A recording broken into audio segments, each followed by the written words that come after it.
দৌলতদিয়া ফেরিঘাটের বাসডুবিতে যারা জমিন থেকে বিদায় নিয়ে চলে গেল রে আল্লাহ, আয় আল্লাহ প্রত্যেককে তুমি শহীদি মর্যাদা দান করো রে আমার মাওলা।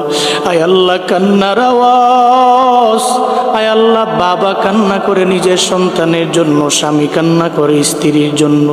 একজন বাবা কান্না করতেছে, ওই বাবা কান্না করতেছে, বলতেছে সবাইকে, এই লোকেরা তোমরা যাও বাস থেকে আমার কন্যা সন্তানটারে, শিশু বাচ্চাটারে উদ্ধার করো।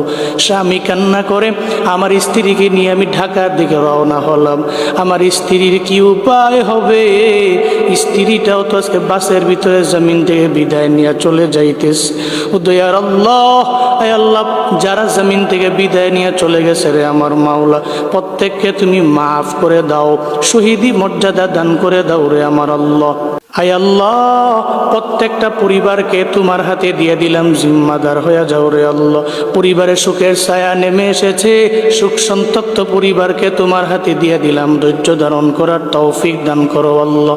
সমস্ত অ্যাক্সিডেন্টের হাত থেকে তুমি আমাদের দেশের মানুষগুলোকে হেফাজত করো মাওলা।